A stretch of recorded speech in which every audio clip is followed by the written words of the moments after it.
democracia. 8:14.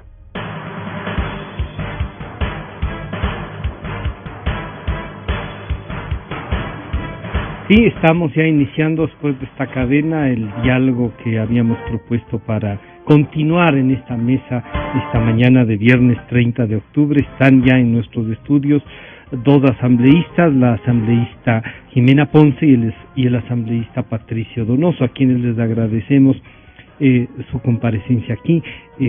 También haremos un contacto con el doctor Osvaldo Larriba para que nos dé su visión desde el punto de vista de un expresidente de la comisión, ¿no? Al saludarles y dar la bienvenida, la primera pregunta sería, asambleísta Ponce, ¿usted está satisfecha con lo que se concluyó el día de ayer y aprobó la asamblea? Y de paso le diría, estas dificultades que ha trascendido al interior de Alianza País, del bloque de Alianza País, son por la ley, por conceptos y decíamos por falta de experiencia política, podría ser para exceso de experiencia política. A pesar de las cortas edades también entonces le planteo esto, ¿nos puede ayudar primero con esta visión?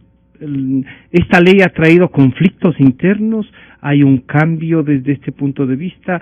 ¿O simplemente esto es una respuesta al pedido del señor presidente? Bienvenida, buenos días. Buenos días, un buen viernes con todos y todas que nos están acompañando. Esperemos que Patricio le pase el romanticismo. Ha venido previa al feriado con mucho ánimo, Jimena Ponce, y eso es bueno. Primero me quiso robar mi café y ahora me pone música, porque ella toma con mucha azúcar y yo tomo sin azúcar. Pero bueno, esta es una cosa buena, se ve que la ley y el ejercicio de experiencia política, voy a insistir, está mejorando las relaciones. Bueno, nos vemos en cada entrevista. Además de las reuniones en el plenario, con Jimena nos vemos en un montón de pero bueno que compartan las visiones entonces. Bueno, creo que como en todas las leyes, al interior de Alianza País se genera un intenso debate. Quizás en esta económica urgente, con más profusión, con más vehemencia, generamos un debate. Había que entregar los productos tal cual dice la norma legislativa en poco tiempo, en un mes había que lograr la aprobación y eran temas profundos, son temas profundos. Yo creo que hemos hecho un entregable a la sociedad muy interesante. Con el mismo Patricio analizábamos al ingreso de esta entrevista. La ley ha sufrido enormes cambios, tremendos cambios y cambios positivos. Cambios absolutamente, la aprobamos, pues cambios absolutamente positivos, pero ninguna ley que entra a la Asamblea, y esto no nos vamos a cansar de repetir porque tampoco se cansan de achacarnos cosas, ninguna ley que sale de la Asamblea sale tal cual entró, siempre sufre modificaciones. Por eso cuando dicen es en respuesta al Ejecutivo, los alzamanos y demás cosas hasta, digamos insultantes para uno que hace un ejercicio absolutamente responsable de la legislación, tenemos que aclarar y seguir repitiendo y seguir insistiendo que al interior de Alianza País tenemos debates fuertes, duros, a veces digamos que se evidencian en el pleno, se evidencian en el pleno. Ese era un tema político, un tema fundamentalmente político. Yo creo que sobrepasa los temas personales. Habían ciertos elementos del texto de la ley que fueron acordados en el bloque, que los debatimos largamente durante 1, 2, 3, 4 sesiones del bloque, primero, segundo debate, y que ya nos pusimos de acuerdo en el bloque y pedimos que sean incorporados. En las intervenciones en el pleno se pidieron que sean incorporados y por eso se pidió ese receso para poder luego hacer los textos y regresar a la votación. Cuando regresamos de la votación no estaban esos textos incorporados. Se señaló entonces que había sido un error en el envío del documento, pero nos fijamos en que existió esa falta de incorporación y de aceptación a lo que ya habíamos tomado la decisión. Entonces esto lo planteamos y finalmente salió una ley que tiene, yo creo que es un paso interesante. Me parece también importante señalar que la ley no es de APP solo de asociaciones público-privadas, sino de incentivos para las asociaciones, porque este marco de las asociaciones o del acuerdo entre públicos y privados está ya garantizado por el Código de la Producción, aprobado me parece que en el 2009. 2009, sí. En el 2009. Esta viene desde el artículo 100 del Código de la Producción a determinar cómo se trabajan en esas ¿Sería un desarrollo del Código de la Producción? Fíjese que son pocos artículos que tienen tienen que ver con incentivos. Y se añadieron también una parte de los incentivos son reformas a la ley tributaria, reformas, remisión de intereses, de deudas y demás que se colocan aquí, que favorecen también al sector productivo. Porque a veces también nos confunden, digamos, como que regresamos a ver y vemos públicos privados, asociaciones privadas, empresarios privados, y le regresamos a ver al Patricio Donoso nomás. Sí. O sea, sí. O sea, ustedes también si piensan en las privatizaciones. Pensamos, no, estoy refiriendo que con privados estamos refiriéndonos a ese otro sector de la economía que no es el público. Entonces está los privados, o sea, las grandes empresas, pero también las pequeñas, medianas empresas. Por tanto, otros elementos de reformatorias que están dentro de esta ley de incentivos APP tienen que ver con esos otros sectores de los beneficios. Porque dicen, ¿por qué pusieron al Banco de Fomento? ¿Por qué pusieron a los pescadores, a los pescadores que están en parte de las de remisión? Pues porque también son parte del sector productivo. Quizás no son los gigantes, también, claro, pero son privados. Son privados se refiere en menor... a las dos figuras jurídicas, las públicas y las privadas. Antes de ir con el asambleísta Donoso, le diría, ¿y usted cree que esta ley no tendrá veto para más o menos volverla a poner en las mismas condiciones con las que fue a la asamblea? Asambleísta Ponce, no se preocupe, le decía, ¿usted cree que esta ley aprobada está aprobada? Veo que le están siguiendo a los dos. Lo que le quería preguntar es, ¿usted cree que esta ley aprobada ya por ustedes, con todas estas dificultades, no sufrirá un veto y retornará a la que se inició una discusión?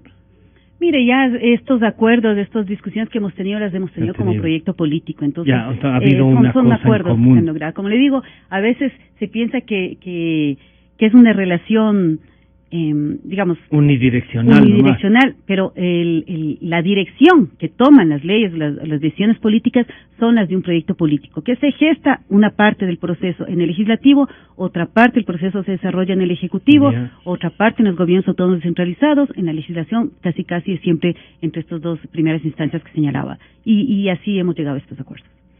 Bueno, ahora sí, don Patricio Donoso, la primera apreciación suya. No sé si usted también observó en esta visualización de un primer conflicto con una ley que podría ayudar.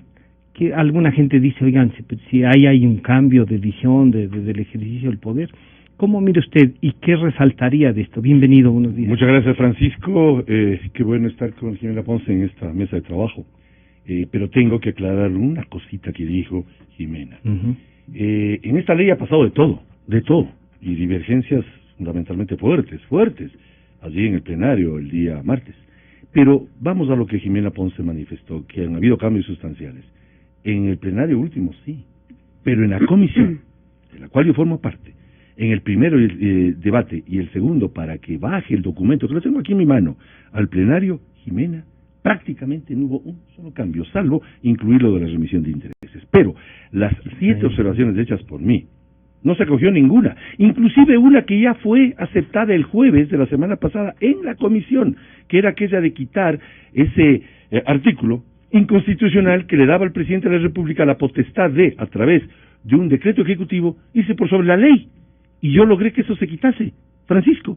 Y quienes son miembros de Alianza País de esa comisión saben que estoy diciendo la verdad. Pero al final de la tarde incluyeron nuevamente ese artículo. No entiendo la razón, pero es la verdad. La incluyeron ante la molestia, por supuesto, de los propios asambleístas del oficialismo. Y segundo, ya habíamos logrado un consenso para acabar de una vez por todas con ese impuesto del 2 por 1000 contra Guayaquil, de las actividades 2 por 1000 en todo. Además estaba derogado derogado en septiembre del año 2014, del año pasado. Sin embargo, equivocadamente en esta ley, en la disposición última, se la incorporaba de nuevo. Entonces la queja de los empresarios de Guayaquil era evidente y les llamaron impuesto zombie. Bueno, logramos quitarle, pero a la hora del té, como dice nuestra gente, se volvió a incluir el viernes en el... ¿Y se aprobó ahora? No, se incluyó en el viernes en el informe para segundo debate. Por eso es que yo en el plenario, y Jimena Ponce es testigo de que así es, manifesté que se habían hecho muy pocos cambios, salvo el tema de la remisión de intereses.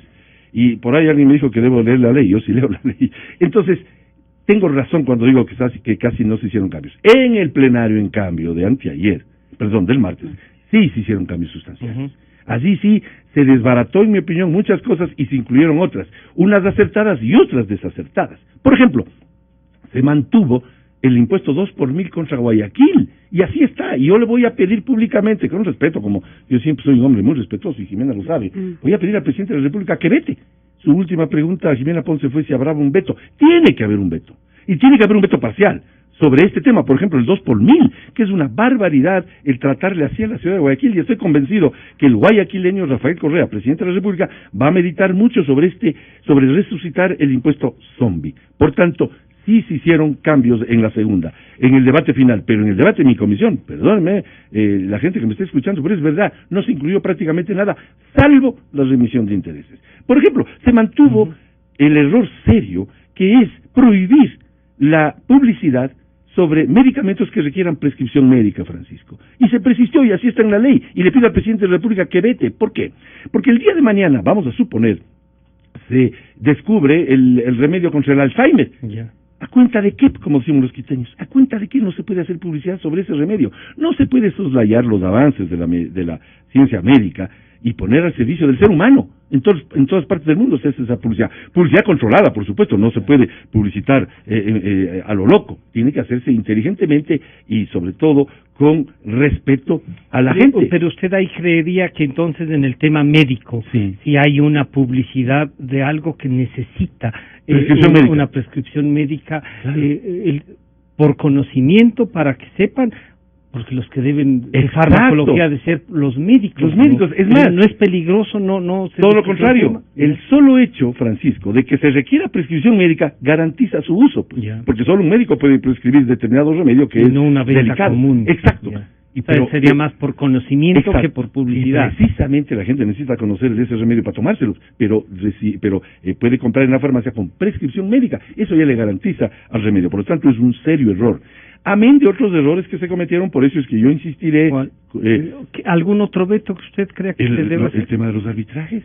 Ya. Resulta ser que, y es parte de la forma de pensar del gobierno, que yo la respeto, no la concuerdo, pero la respeto, es que en los arbitrajes deben ser estos a nivel latinoamericano, salvo en temas tributarios donde no habrá arbitraje de ninguna manera. Eso es imposible.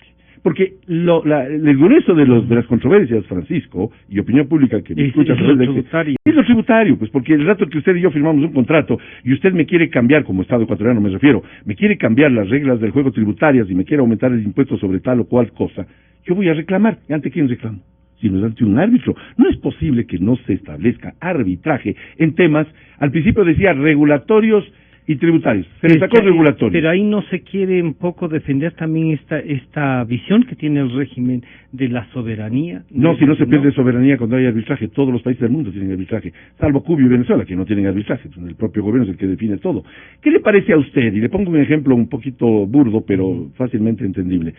Usted y yo firmamos un contrato de arrendamiento de un departamento, y en la cláusula final, que siempre se pone, ¿no? Arbitraje, siempre se pone, en caso de controversias, acudiremos a tal... los jueces a tal jueces o árbitros. Pongamos ahí, definirá como árbitro el hermano del Patricio Donoso. ¿Qué le parece? Usted no va a firmar el contrato, pues. Y eso en todos los temas, menos en el tributario. Por eso es que no va a venir inversión si se mantiene. Pero si fuera su hermano, sí firmaría. No, yo no. Porque la mujer del César no solamente tiene que ser honesta, sino parecer serlo. Y sería absurdo, como es absurdo para ojos del inversionista, el que no existan árbitros. ¿Y quién va a definir, pues? Y cuando no son temas tributarios, sí existen árbitros, pero latinoamericanos. Es decir, queremos que el ALBA y la UNASUR resuelvan temas de inversiones, por ejemplo, europeas. Absurdo de todos los absurdos. Y para terminar, si me permite, o lo digo luego, el tema de la participación que Jimena Ponce hizo referencia y que Osvaldo Larriba propuso que vaya a un privado, aunque sea con vos, no voto, pero con vos. ¿Y al final se aceptó eso? No se aceptó. Y esto es un error por una razón, y pongo un ejemplo rápido. Se van a construir viviendas de interés social. Está el ministro de la vivienda, que eventualmente, y pongo solo como ejemplo, se posesionó hace 5 días. Él sí está, pero las cámaras de la construcción y los que saben del proceso constructivo, que tienen 40 años de experiencia, no están ni siquiera para decirles, oigan, mis chullas, por ahí no es la cosa es por acá. 5-0 es de este momento la conformación. Siempre el poder público tendrá la fuerza 5-0. ¿Qué les importa tener 5-1 si eso le daría mayor encauce a proyectos importantes? Asambleísta Jimena Ponce, entonces, usted nos ha dicho que sí, incluso al interior hemos tenido dificultades, ¿no? Así es. Y este no es un proyecto... debate, discusión, qué sano. Como el debate del presidente, o sea, no es una dificultad lo que pasó el miércoles noche. No, más bien ayuda a tener, ¿no? Ayuda a tener. Mucha gente saludamos que a los casi 9 años el presidente exponga no solo el sábado, no solo porque no lo suele hacer solo el sábado, lo ha hecho, por ejemplo, ayer en la noche en Guayaquil, lo hace con los encuentros ciudadanos que tiene, sí, lo hace permanentemente. Ya. Usted observa que Patricio está diciendo hay que tener un veto. ¿Usted asumiría otros vetos que desde la bancada de Alianza País podrían pedir que se puedan sumar a estos? ¿Cree que los que Patricio los plantea así al señor presidente, como el 2 por mil, en Guayaquil, podría ser vetados? Bueno, a ver, la postura de Patricio no es, por supuesto, la postura de un partido político. Cuando él señala errores... Como la suya. No son errores técnicos, digamos, son apreciaciones políticas de un proyecto político diferente, del de Alianza País, del que va, digamos, mayoritariamente en este país. Entonces, yo sí calificaría el calificativo del Patricio de respecto a errores. Son su punto de vista, son diferencias con lo que nosotros hemos planteado. Estaba revisando el tema de las atribuciones del Comité Interinstitucional, porque este es, digamos, un contenido de la ley, y aquí me parece bien interesante también otro elemento que plantea Patricio, y que lo viene diciendo también otra emisora que nos encontramos, para quedar 5-1 siquiera. Entonces partimos de que aquel ciudadano o ciudadana ecuatoriana que se asume la representación de todo el sector privado para las alianzas, para un tema tan importante, va a estar en contra. Va a entrar con la mano en contra. Puede ser sincero si las cosas son yo buenas. creo que esa mirada no ayuda. Aquí, ¿qué estamos? Estamos abriendo las posibilidades de un trabajo conjunto, público y privado, en conjunto, como su nombre lo indica. Y no lo estamos inventando ahora. Y paso a demostrar. El mismo Código de la Producción señala la conformación de consejos sectoriales. La Ley de Participación Ciudadana señala la conformación de consejos sectoriales. Los diálogos que se vinieron realizando, porque toda la política viene atada, todas las acciones que hacemos como proyecto político vienen atadas, integradas, permitió que finalmente en todos los ministerios se consoliden los consejos sectoriales. La ministra en ese momento, nos comentaba que el Consejo Sectorial de la Producción viene trabajando, que son consejos ciudadanos, en donde no hay un representante. No hay uno que diga yo soy representante del sector productivo. Hay varios representantes del sector productivo porque hay varias ramas, porque hay varios sectores de la economía. O sea, ahí hay varios tamaños también de la economía y hay varias formas de la economía popular y solidaria, hay la economía privada, hay la empresa grande, la empresa chica, la mediana, los artesanos. Todos estos sectores productivos deben estar representados también en esta parte del sector privado. Entonces, se ha conformado un consejo sectorial. Y la misma reformatoria que estamos haciendo al Código de la Producción, me parece que es el artículo 7, dice, amplíese el Consejo Ciudadano Sectorial por consejos temáticos y por subconsejos sectoriales. Entonces se está ampliando la participación ciudadana. Hay que leer la ley integralmente y atar esto a la posibilidad, los consejos sectoriales a la posibilidad de que se incorporen en ejercicios no solo de toma de decisión de un tema, que son los proyectos, sino de la conducción en este caso de lo que hace el Consejo de la Producción. Entonces, esos son también espacios que no hay que dejarlos de ver, y más bien a la ciudadanía, al sector productivo, al sector interesado, pues yo creo que deben activarse y también ir ocupando estos espacios que se van abriendo con la Ley de Participación Ciudadana y que los vamos aplicando. No solo están escritos, están aplicados, y aquí en esta misma ley de incentivos APP los hemos modificado para ampliar esa participación ciudadana y no tener este voto que ya va a ir en contra como dice Patricio, como anuncia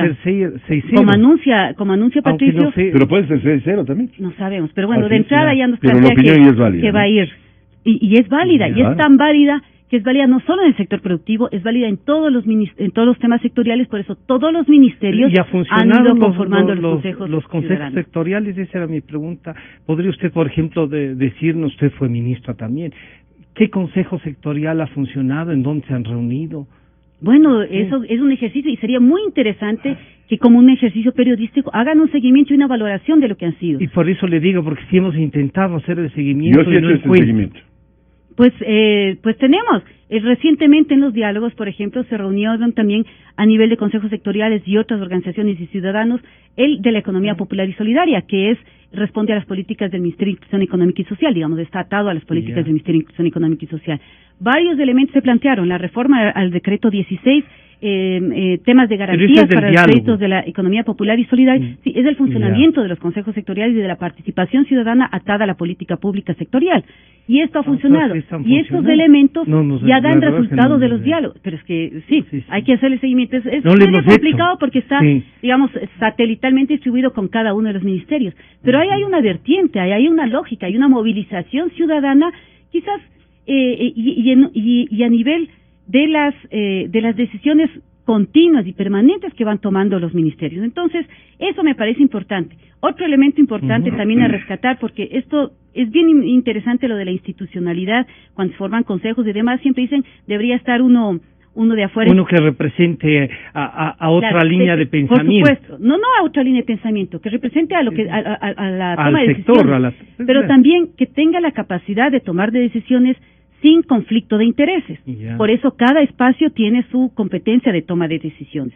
El artículo 6, que habla de las atribuciones del Comité Interinstitucional de Asociaciones Público-Privadas, en este comité es en donde se ha solicitado que se incorpore una persona más, se dice que las atribuciones son definir sectores en los que se promoverá el empleo de la modalidad de asociación público-privada, verificar el cumplimiento respecto a la utilización del componente nacional, transferencia de tecnología, es decir, los acuerdos que se van dando, ellos mismos tendrían que irse controlando. Estamos haciendo un seguimiento entre ellos.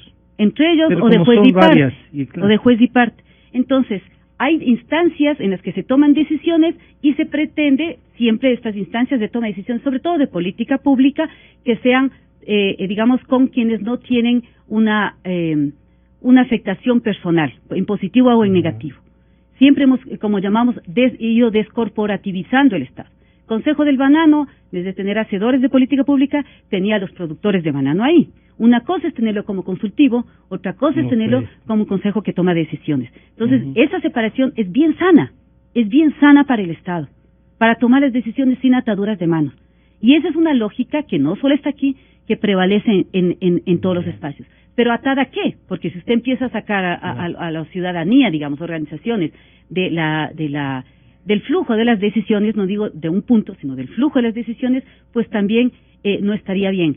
Por eso, por el otro lado, vamos aplicando lo de los consejos sectoriales, lo de la movilización ciudadana, lo de los diálogos, que también es una forma de retroalimentarse de grupos más amplios de la ciudadanía, y canales permanentes de diálogo y de conocimiento de lo que sucede en los sectores que no son el Estado. Asambleísta Donoso, entonces, para mí es digamos una buena noticia que sí funcione. A mí realmente esa es una forma, la democracia participativa en la que yo sí creo. Los consejos sectoriales, sí. No los he encontrado y se lo he dicho a la asambleísta Ponce, pero ¿usted tiene una información sobre ese funcionamiento? Sí, para el conocimiento de la opinión pública, este comité consultivo, o comité, está integrado por 5 miembros, así quedó y es un error. ¿Cuáles son los 5 miembros? Con voz y voto, el ministro de Economía, el ministro de Producción y el de las Emplades, que está en todo, Francisco. Y los dos que tienen solo voz y no voto son el gestor público de lo que se va a hacer, por ejemplo, el ministro de Vivienda, si se trata de un proyecto de vivienda popular, y el quinto es del SRI, pero no está ningún privado. Cuando yo digo y pedí que participase un privado, es para coadyuvar con los temas inherentes a lo que se va a construir. Vuelvo al ejemplo. Si se van a hacer por $200 millones viviendas de interés social en Babahoyo, es importante que quienes conocen de la construcción, que tienen 40 años de experiencia y que además están poniendo todo, pues están poniendo el dinero. El privado está poniendo el riesgo, está poniendo el crédito porque se va a endeudar, está poniendo su nómina, sus trabajadores, porque también se puede perder. Pero el Estado está cediendo también. Sí, el Estado lo que está cediendo es que la posibilidad de que el privado construya, pues, pero construye con plata privada, en términos prácticos, con crédito privado, riesgo ambiental y riesgo laboral del privado. Y resulta que pone todo, menos la opinión. Lo que yo decía es que, y digo, y sostengo, y pido el veto parcial, es que un privado esté ahí para que guíe desde el punto de vista de quién va a construir los temas.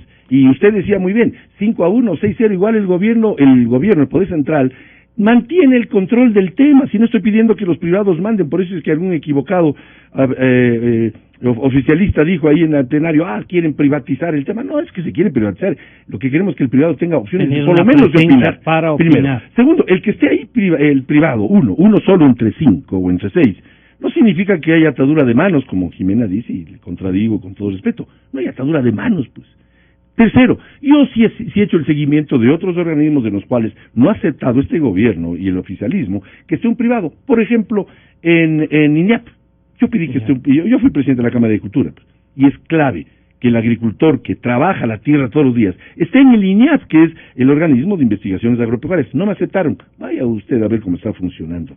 Tercero, la ministra Celi, que ahora es ex ministra, y me imagino que por estas divergencias que dejó de ser ministra, pues, cuando ella vino de Washington precisamente para tratar esta ley y se reunió con las cámaras de la producción, ella me aceptó, y tengo el recorte de prensa de que sí debería estar un privado de una forma actuante y no simplemente mandatoria, me refiero. Porque si usted pone en la ley que podrá, de pronto no podrá, lo importante es que se ponga deberá. Y tercera cosa, en derecho privado se puede hacer todo menos lo que está expresamente prohibido, pero en derecho público solo se puede hacer lo que está escrito. Entonces, ¿por qué no poner, y si no está puesto en escrito en la ley, el tema de la participación de ese consejo consultivo en la ley esta de las alianzas público-privadas? En términos prácticos no va a funcionar. Eso en cuanto a ese tema. En cuanto a lo otro, por supuesto que mis opiniones son generadas por un proyecto político, Jimena, por supuesto. Yo soy jefe del bloque legislativo de Creo, Creando Oportunidades, que es un movimiento político que alienta la participación del emprendedor. Del vocablo emprendedor viene la palabra empresario. Por eso es una torpeza que algunos hablen contra los empresarios. Si en toda casa hay un emprendedor, que es el que lleva los alimentos al hogar. Entonces, siendo así, yo sí pido que exista un veto, porque si a eso le añadimos algo más que voy a poner en el tapete con su veña, Francisco y Jimena, es que se restringieron los incentivos a las áreas denominadas estratégicas, salvo las hidroeléctricas. Porque el grueso de la inversión está en las áreas estratégicas. Y yo lo decía, no es que queremos hacer un huerto de mandarinas pues con este proyecto. Lo que queremos hacer es grandes proyectos. La ministra o ex ministra Celi nos hablaba de 3.500 millones de dólares de inversión, Francisco. Y para que se den esos montos hay que meterle ñeque y fuerza a áreas estratégicas, que la Constitución sí permite que la excepcionalidad de que el Estado le deje hacer al sector privado ciertos temas de áreas estratégicas. Me estoy refiriendo a minería, a petróleo, en fin, áreas en las cuales sí podrán darse esos montos importantes de los cuales habló el régimen, porque si vamos a hablar de pequeños montos de esta ley no valdría. Por eso es que estoy pidiendo el veto en esos temas, en el 2 por 1000, en la participación privada, en las áreas estratégicas, en el consejo, en los consejos, o en el consejo que se determinó, en los arbitrajes, y más bien se fueron por el lado, en mi opinión equivocada, de no tratarlo con mayor profundidad el tema de la remisión de las deudas. Eso tiene sus dos aristas. La una es liquidar la cultura tributaria que este gobierno y los anteriores han trabajado, porque resulta que ahora la gente va a decir, ya no pagaré, pues esperaré nomás la próxima remisión de intereses. Vuelven a lo del antiguo Banco de Fomento. Octava condonación de esta vez no de deuda, pero sí de intereses, recargos y multas al Banco Nacional de Fomento. Esto le descapitaliza al banco que quiere el gobierno que nazca desde enero con inclusive un nuevo nombre. Y la segunda cosa que me preocupa es la remisión. ¿Y qué pasa con los que sí pagaron? ¿Se va a hacer acaso un comité de no morosos? Ha habido un tratamiento discriminatorio al que sí cumplió la ley. No emito un juicio de valor porque no hubo tiempo, porque la ley fue, primero, de carácter de urgencia económica, y segundo, esto lo metieron al final, en los 5 últimos minutos del partido, le meten al goleador y nos hace un gol. Por eso es que pido que el presidente de la República, con su equipo, estudien bien cómo quedó esta ley, que hay algunas cosas que están bien y otras que están mal, y vete parcialmente. Asambleísta Jimena Ponce, entonces, a ver, sí, aquí hay dos visiones y me alegro que los medios estén y ustedes ayuden en los medios con estas dos visiones, o sea, que concurran juntos en un mismo caso, que se encuentren, no solo porque van a generar esa relación que es indispensable en la vida política, tienen que conversar, no importa que piensen distinto, ¿no es cierto? Y no va ni el uno ni el otro a descalificarse. Entonces ahí encontramos políticos que nos ayudan a discernir y capaz que el uno o el otro aumentan votos, ¿no es cierto? Pero, a ver, el día lunes o martes... Me está aumentando votos a mí. Yo estaba por agradecer a Jimena por la fuerza que le está dando a Creo, Creando Oportunidades, porque ella es la que habló de Creo, no yo. El señor vicepresidente de la República decía que están ahí en esta invitación que hicieron a empresarios internacionales incluso, 33,000 millones de dólares en proyectos para que vengan a intervenir. Quizá ya pensando en esta ley. Y algunos decían, ¿no será que esto es la apertura a una minería indiscriminada, que vengan más y todo eso? Y claro, dice ahí Patricio, no, esa parte tiene otro tratamiento. Las hidroeléctricas, que es una bandera del régimen, parecía que ya están financiadas, que están en construcción, entonces claro, se las vuelve a abrir. ¿Cuáles son en definitiva el objetivo real del proyecto asambleísta? Bueno, me parece necesario también aclarar para dónde va el proyecto. Aquí, por un lado, de un sector nos dicen, esta es la puerta de la privatización. Yeah. No hay tal privatización, aquí no hay cambio de la propiedad respecto a los sectores estratégicos, respecto a la entrega de algunos bienes que son y servicios que son estratégicos. Salud, educación, por ejemplo, está muy bien delimitado, a qué se refiere. La misma Constitución tiene ya ciertas restricciones pues, para sectores estratégicos. La misma Constitución. Para los bienes aquellos o los servicios que son de cumplimiento de los derechos humanos, de los derechos de la ciudadanía, respecto a salud, educación, que son gratuitos y demás y demás. Entonces, aquí en esto yo creo que hay que estar absolutamente claro. Por otro lado, en lo que tiene que ver al real objetivo es generar más incentivos para estas asociaciones público-privadas que ya estaban determinadas en el Código de la Producción. Ya existen varias formas de asociación.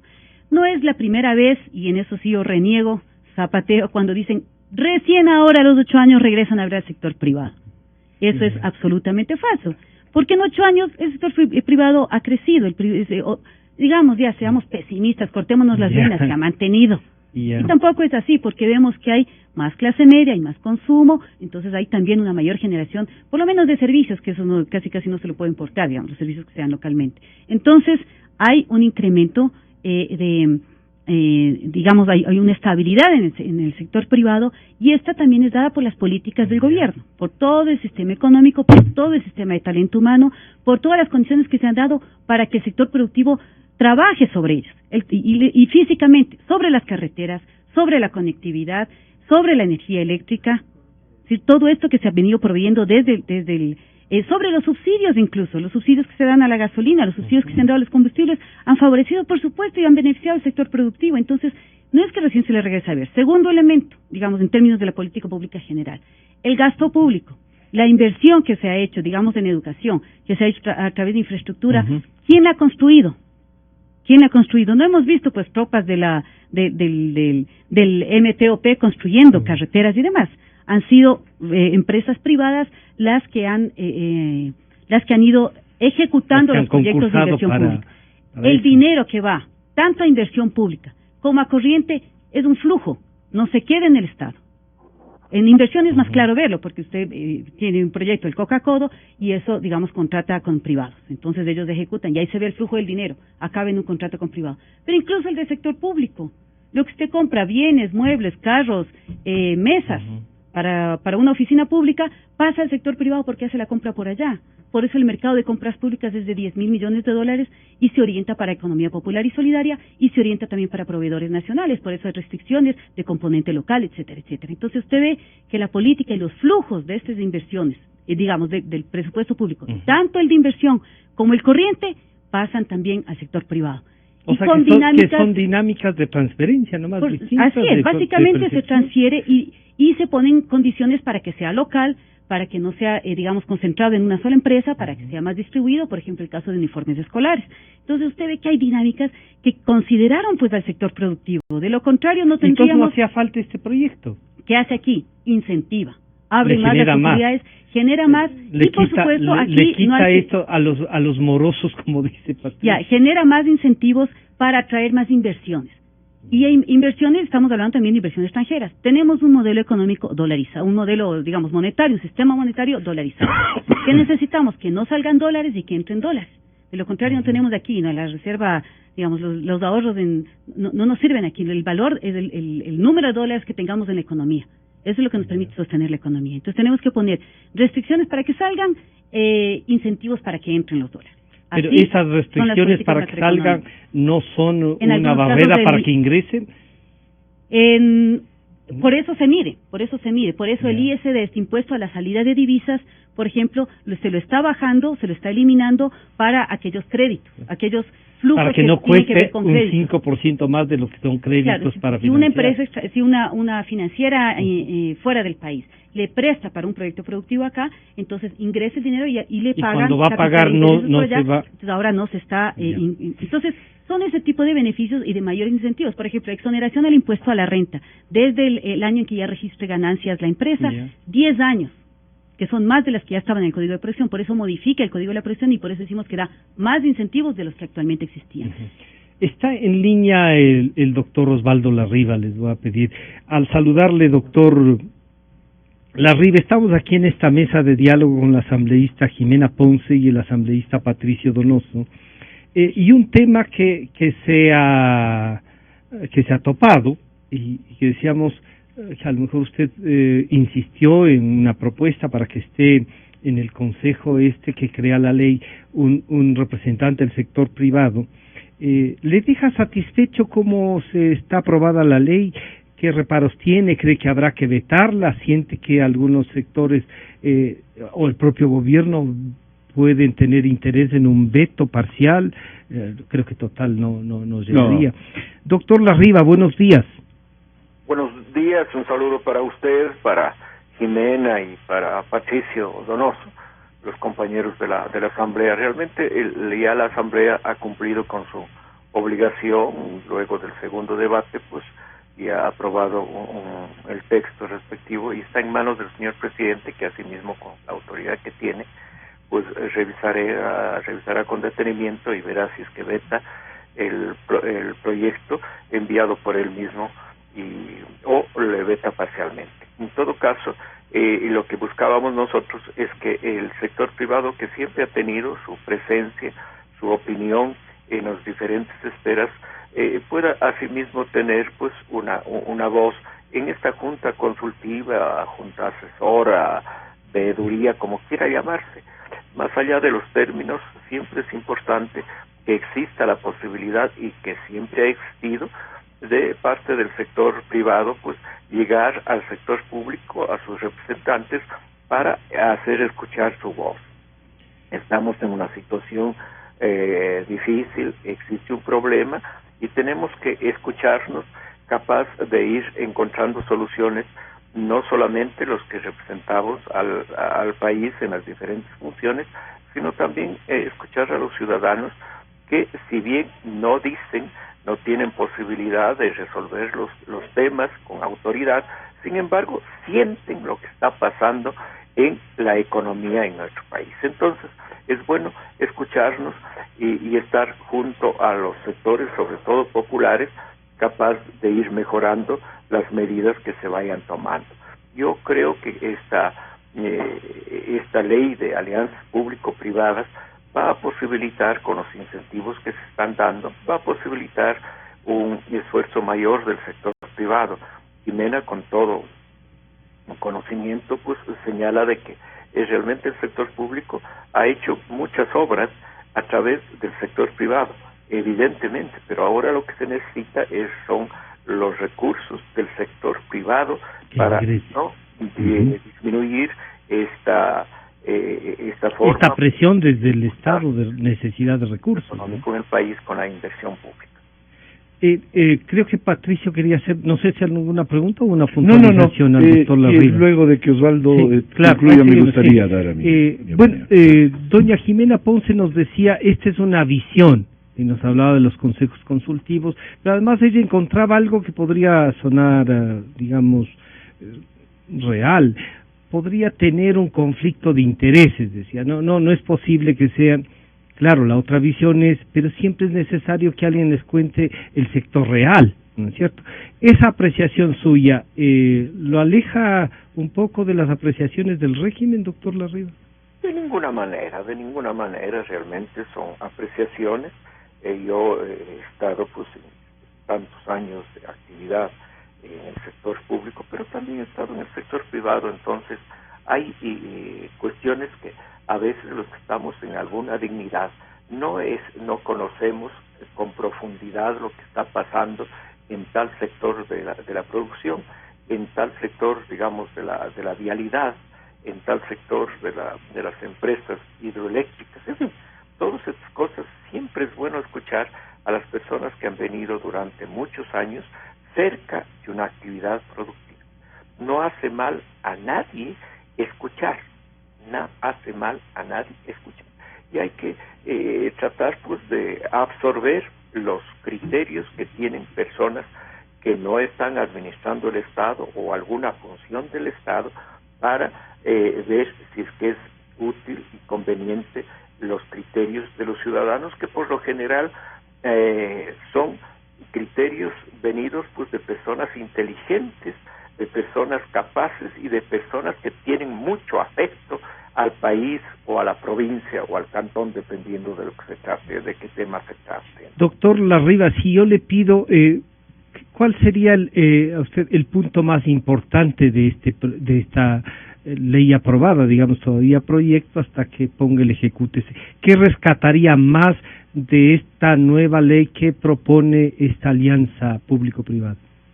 Lo más rescatable es de que los sectores productivos, los sectores empresariales que tienen recursos, pueden aportar al país con estos capitales para seguir desarrollando el país en las diferentes esferas, porque ya no tiene el Estado, por la disminución del precio del petróleo sobre todo, no tiene posibilidades para seguir invirtiendo en proyectos que necesita todavía el país, digamos en la cuestión vial, en el aspecto vial, en el tema hidroeléctrico.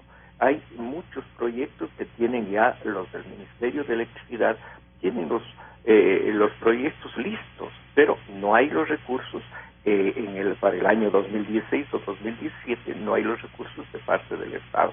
Y si es que hay algún conjunto de empresarios, de grupos económicos que puedan invertir en esos sectores, teniendo mucho cuidado, Gonzalo, teniendo mucho cuidado en la posibilidad que pueda darse de alguna corrupción de parte de algún funcionario o de algún empresario que quiera aprovecharse de las circunstancias para lograr réditos, pensando en el grupo, pensando en el individuo y no pensando en el bienestar del país. Entonces, para eso siempre es necesario estos grupos consultores, estas veedurías, de que hagan conocer cualquier inquietud, cualquier sospecha, para evitar de que esta ley sirva para que los logreros y los aprovechadores, que siempre hay y siempre han habido en todos los regímenes, y aquí no estamos exentos, pues no somos ángeles,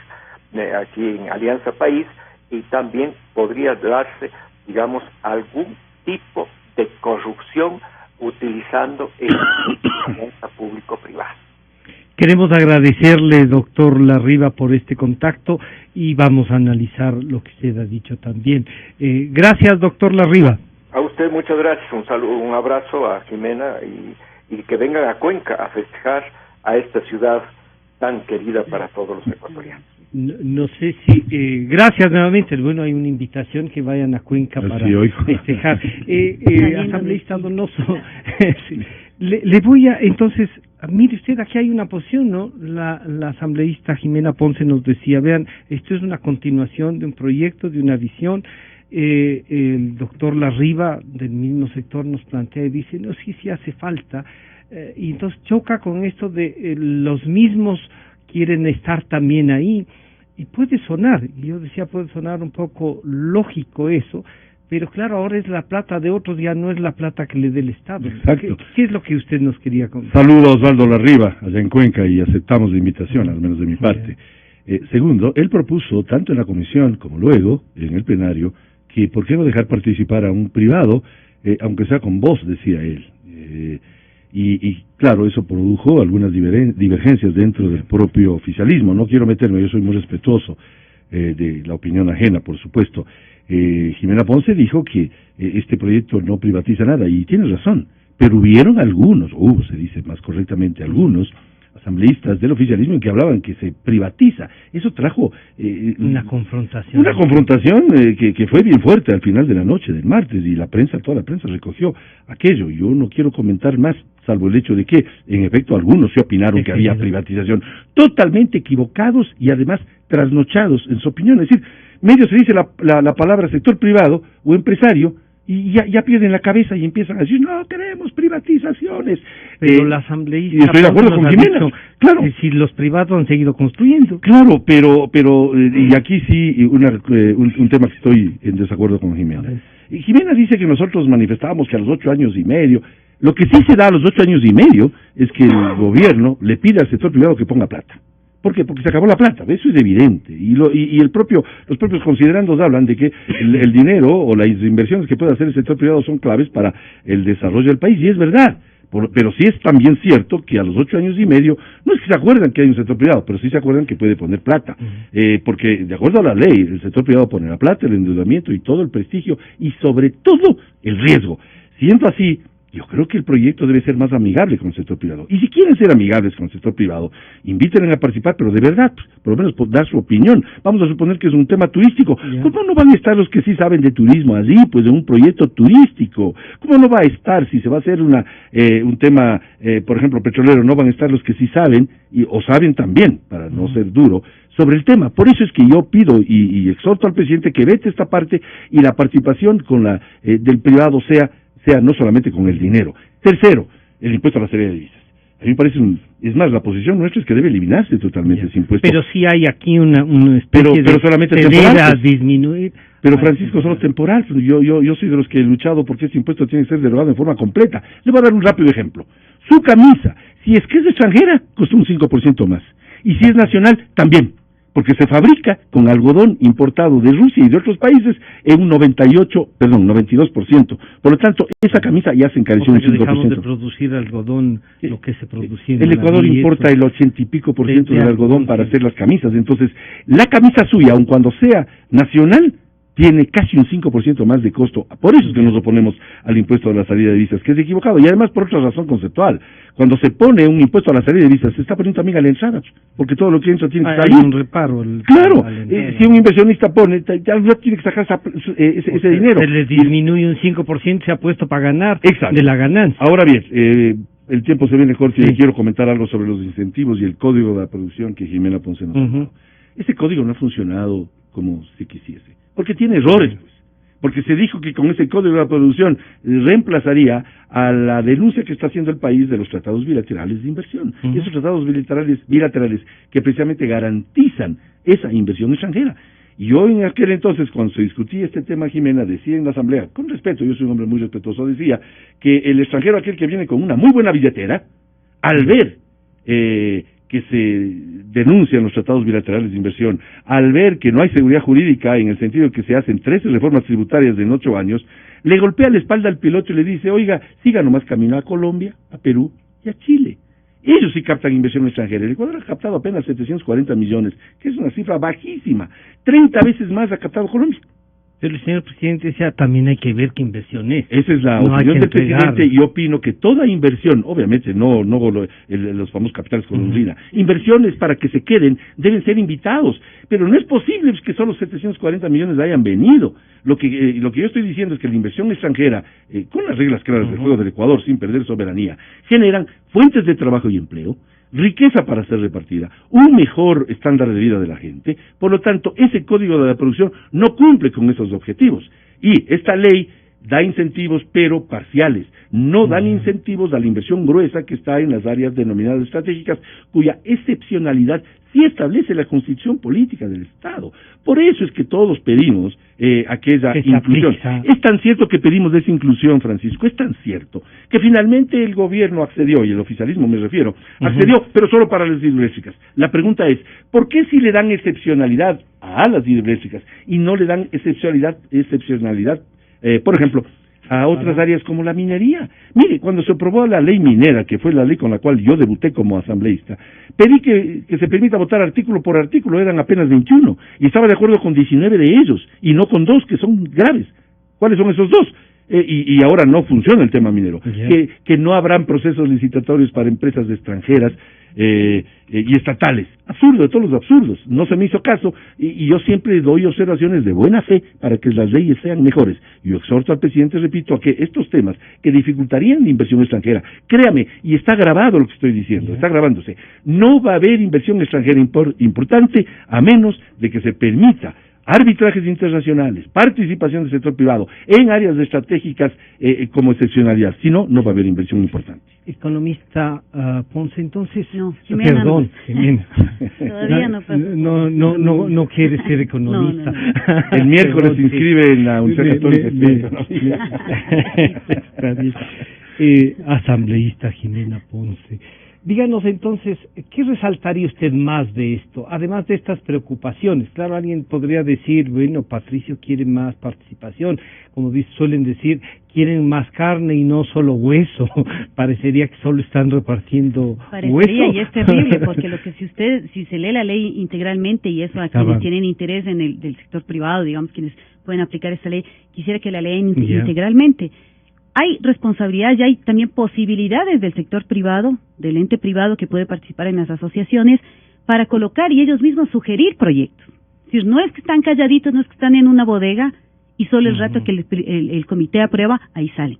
Ellos pueden, aquí en la ley está señalado, que pueden colocar y proponer proyectos a la entidad pública que luego es la que sería la representación en el comité. Entonces, no es que se corta el diálogo, no es que se corta el canal, no es que el Estado no sabe ni que existen las privadas, no es que los señores del Estado nunca pisaron una empresa privada, ni han tenido relaciones, ni conocimiento el afán sobre es de el sector privado. Participar en el debate, en la discusión para desarrollarlo. Participan en el proceso.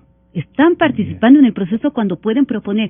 Con ese conocimiento que dice Patricio, si un hotelero, una gran empresa de turismo puede decir, yo tengo este megaproyecto para hacer en esta zona, en este cantón, hacer un megaproyecto turístico, pues lo puede proponer ese cantón y este proyecto llega al comité interinstitucional. Ahí toma la decisión. ¿Qué tal si él mismo va y toma la decisión? Él mismo propone, va de la mano del GAD, llega y se siente el GAD a un lado y él al mismo al otro lado, en donde tienen este comité aprueba. Pero la ahí mayoría del Estado, en cambio, tiene ahí su posición. Es una pero estamos partiendo de que va a haber que va a haber diferencia de opiniones. 5-1. Pero si es una influencia así de voto, parecería que no hay. Así es, no hay. Pero a ver, entonces la lógica es, como está en minoría, que vaya nomás. ¿Para qué pueda opinar? Como está en minoría, que vaya nomás. Un poco así, es un criterio muy diminuto si estamos considerando que es un espacio tan importante. Y si no consideramos, y si dejamos por fuera los otros artículos de la ley, por Dios, hay que leer la ley completamente. La entidad privada puede presentar un proyecto. Eso dice claramente. Entonces, en ningún caso. Pero presentar el proyecto no significa que pueda defenderlo adentro. Pero presentar el proyecto es tener toda la argumentación para decirlo y lo presenta un GAD, y si el GAD hace la evaluación, el gobierno autónomo descentralizado o la entidad estatal o el ministerio hace la evaluación y dice, por aquí va al comité para su aprobación, en donde básicamente, si la ley lo que está haciendo es abriendo la participación público y privada, lo que estamos haciendo es estableciendo un flujo para que básicamente podamos tener esa inversión. Es decir, ¿en qué momento se piensa que los privados son contrarios a los públicos en esta ley? Cuando la ley está abriendo, cuando está dando incentivos. No, porque sí tienen interés. Pero es que usted no me está escuchando todo. Sí. No en el comité interinstitucional, sí como presentador de proyecto, sí en los consejos consultivos sectoriales, temáticos, sí en el Consejo Consultivo General del Ministerio de Producción, sí en la Ley de Participación Ciudadana, sí en la silla vacía que tienen en los municipios, en todos los instrumentos que tienen de participación ciudadana. Entonces, no hay que verla, no hay que cerrar los ojos al resto y a toda la estructura de participación ciudadana, porque fíjese, ¿cómo vamos nosotros, como proyecto político me refiero ahora, solitos a querer transformar el mundo? Imposible. No lo habríamos logrado si no es porque hay adhesión de gente, de empresarios también, que apoyan y que han trabajado en este proyecto. Esta ley de asociación público-privada, de incentivos a estas asociaciones, fíjese, la rebaja del 0 impuesto a la renta durante 10 años. Queremos más, dicen Patricio Donoso. No. Ya, bajamos del ISD. No. Queremos más, nos dice. Lo que quiero es un discurso amigable. Queremos más. Queremos el sector estratégico. Está hidroeléctricas, las nuevas hidroeléctricas. Claro, porque ahí hay que hacer unas inversiones interesantes con energías alternativas, etcétera, etcétera. Porque las otras ya están funcionando, pues. Las otras ya están, digamos, ya están en marcha, ya son proyectos que tienen financiamiento, que están atados a crédito, ya están en marcha, tienen los canales de distribución, Entonces, lo vamos de las con nuevos deudas proyectos, estas de pero los espérense, morosos. está abierto sectores estratégicos nuevas en generación de energía, sobre todo energías alternativas. Queremos más minería. Estamos aquí colocando también incentivos para la minería y además claro, el presidente de la Cámara de Minería en esta misma mesa, el día de ayer o anteayer, señaló su acuerdo con la ley de minería y con la reforma que se está haciendo aquí para que incluso la minería artesanal no camufle ciertas minerías grandes, para que no camufle asociaciones con mineras grandes, sino que se lo transparente, si es minera grande que actúe con las normas de minería. Entonces, en la ley de minería ya se establecen beneficios. La exoneración del IVA en la venta del oro, por ejemplo, que es un elemento de competitividad que también se le está señalando. Todos los elementos de competitividad sistémica que señalaba anteriormente. Carreteras, conectividad, cuando yo talento digo, es humano. economista, Jimena. No. Soy entusiasta. Todos estos elementos son base pues para la productividad.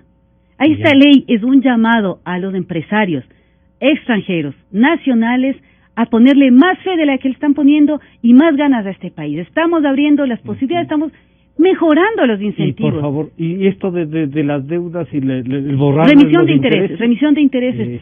Que no... Interesante que ahora, justamente quienes, porque hicimos una remisión de intereses del SRI para los grandes empresarios. Sí. Y yo voté en contra. Para los grandes empresarios.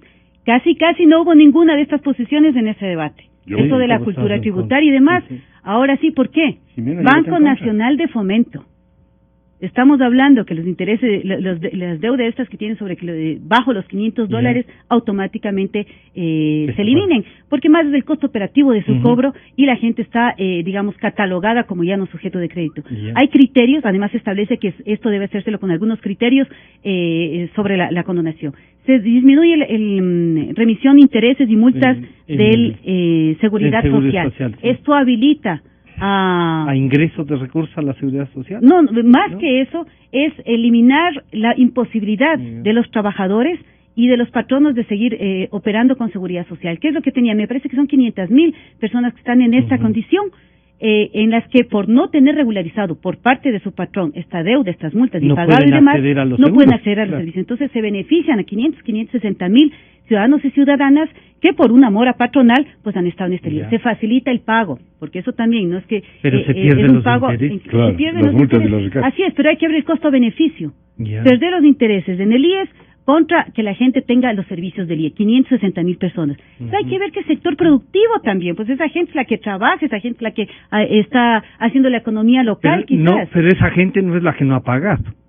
Por eso, siendo esa gente, ha estado, digamos, en conflicto con el IES. Tienen problema por el IES, por otros, por un tercero. Exacto. Entonces, es el tercero que no ha cumplido el que va a ser el beneficiario. Es el tercero que no por beneficiar económicamente, pero a quien se le beneficia también es a quien tiene el acceso al seguro, a las prestaciones de la seguridad social, se le habilita. Hay que ver también los dos lados de la moneda. Los chiquitos, la gente, los individuos, los de economías pequeñas también tienen derecho, pues. También tienen derecho a que se les recupere ese estado.